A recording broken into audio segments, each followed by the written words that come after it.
Up to this point, again, we just looked at the first couple measures and we're really focusing on measure 2. Measure 2, measure 2's purpose is to provide a harmonic ramp to get you to measure 3, that D minor, right? What is this called?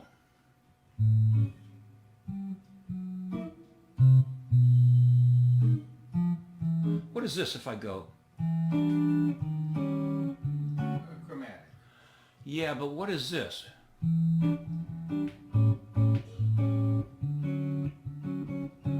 Isn't that a 2, 5, 1? Now what am I doing? What is this called when I play? That's your sub 5. Flat 5 substitution principle, right? Okay. Do you agree that measure 2 is an A7 chord? Because the E minor 7 flat 5 is just, it's really on the sus4 side of the A7 alternate. Get you over there, okay. I'm going to play a flat 5 substitution.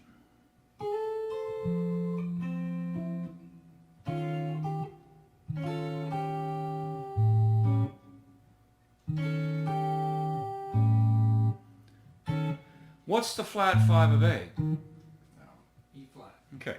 Play an A7, root guide tone structure, flat 5 your bass. You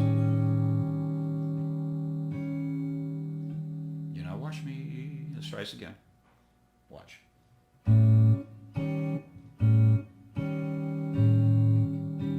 Okay, you good? You clearly see it as guide tones and a bass note. You understand the principle. The reason this works is that these guide tones would invert. When you play the A7, the G is the flat 7, the C sharp is the 3. When you flat 5 your bass note, now the G is the 3, the D flat or the C sharp is the flat 7. Okay, now go.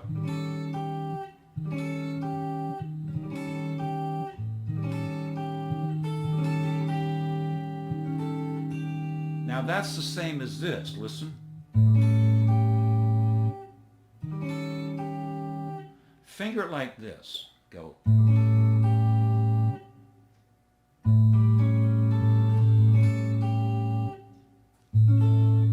Be careful about what strings. Watch me over here. Root, guide tones, melody. Go.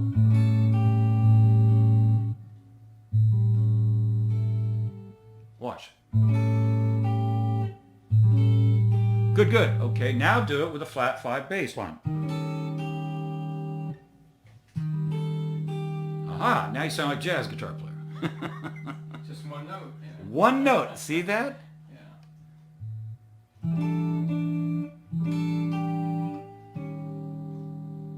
Let's do this. Now, with the 10s, they kind of stretched a little bit there, but this is what you run into with some of this contortion. But I want you to play A7. You gotta watch me. How many times have I said, watch me? Okay, now, play A7 sus4, watch me. What did I say? A7 sus4. What did I play? And you got to start listening. Listen. You hear that, right? Now do this. Refinger it. Now do this. Put the G melody in there. Now do this. Go.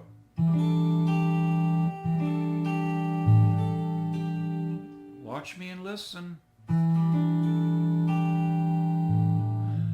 Stop it. I'm going to get after you. Come on, man. Listen. That's an E minor 7, 11, isn't it? But you're not playing a 5, are you?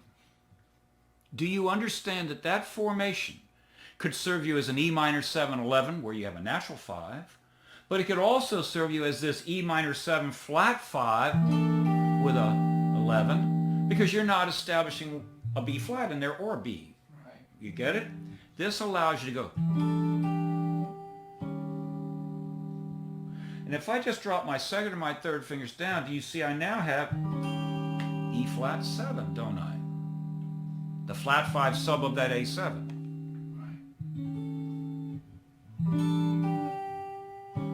Now here's my problem. I'm struggling because, you know, do you hear me warbling that G a little bit?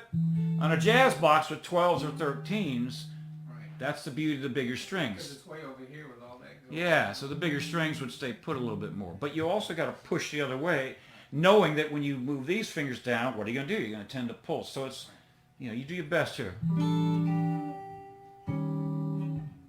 Plus, this guitar's got huge frets on it. That compounds the issue. Now, this is a move. Isn't this a 2-chord?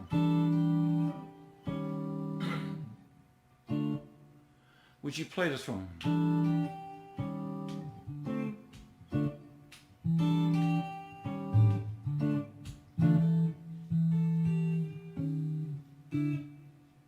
Straight, I'm just going straight D minor. Yeah, and then maybe go to a D minor 7. Maybe.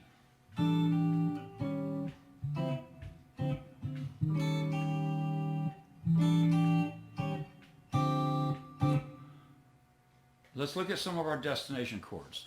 Assuming we're just comping. So I'm going to blow a solo and you get a comp for me. Anything that's going to work for that D minor. What mode am I in? The D minor is the 6th chord in the key of F, because our song's in the key of F, right? Aeolian? Yeah, Aeolian.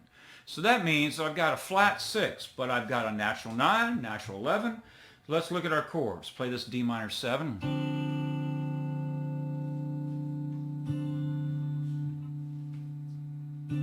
Now make it a D minor 9. Make it a D minor 11.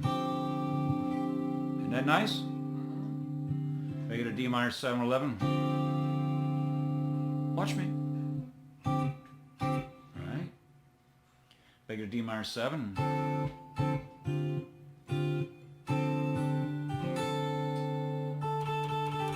Use your ears.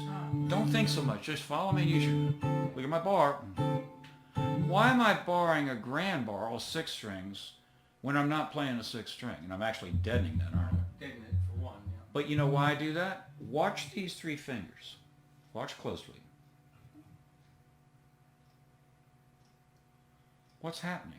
They're dropping.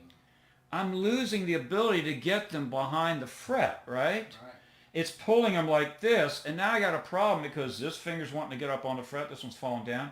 I only need to bar the 4th and the 2nd strings, right? Now I could do this. Watch me.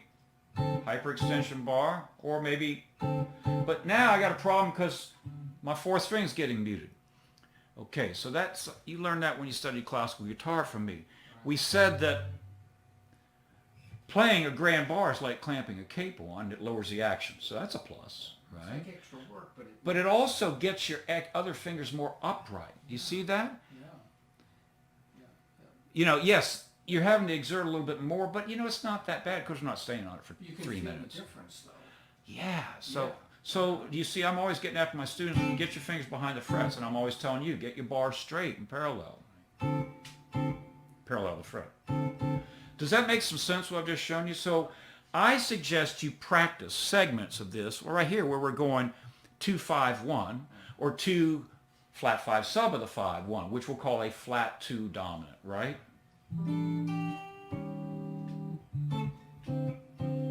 Right? And this would allow you to comp. Now, if I was soloing, you just go.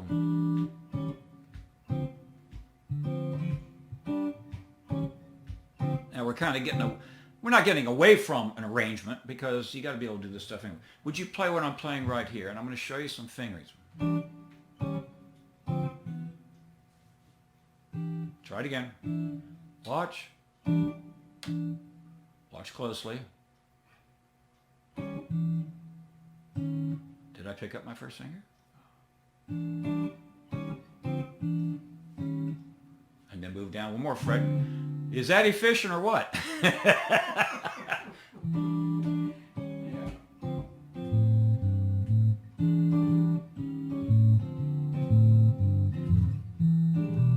Now watch this.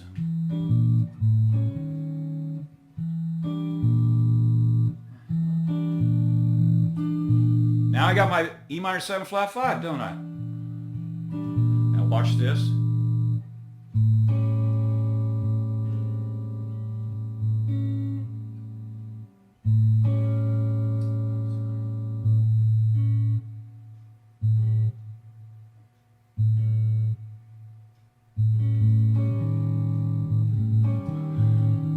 Make sure you get rid of that A by relaxing your index finger. Now watch this.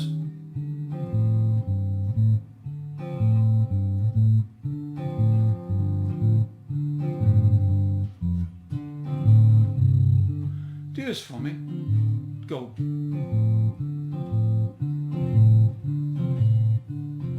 Whoop, whoop. First finger. You certainly don't want that C. There you go. Isn't that clean? Now do this. Should a 2/3 bar work there to protect the? No. No.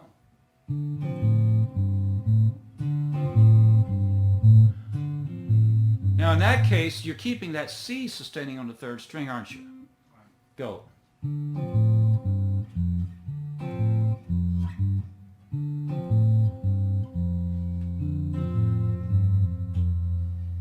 One note sustaining just makes you sound like a piano in a way, doesn't it?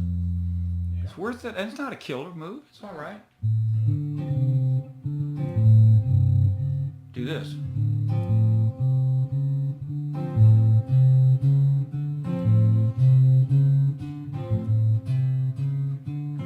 Good. That sounds good, Eric. Yeah, you're swinging. Makes it. Yeah. It's. See that? Now go.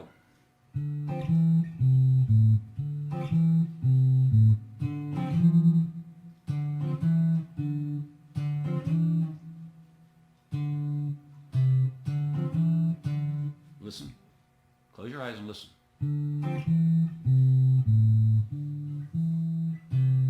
Good. Play this for me. Close your eyes and listen.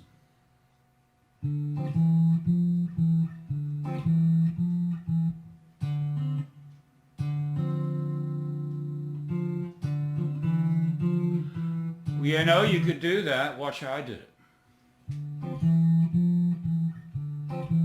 Because you hear my little guide tones are extremely staccato. Do this for me. Use your index finger, just go.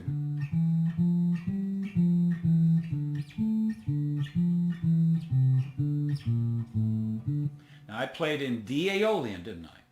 Go ahead.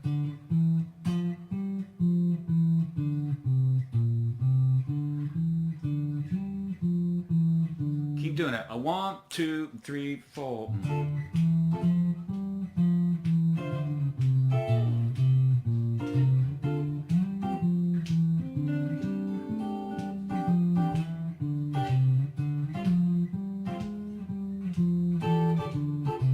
So the B flat is the weak note, right? All right. So you probably wouldn't play the B flat as much as you would those other notes. Right. And obviously the chord I don't tones. think- yeah, I guess you would play it to affirm the scale you're in. But you might also play it to preview an upcoming chord, right? You know, yeah, you get the idea. Yeah, but not part of the. Yeah.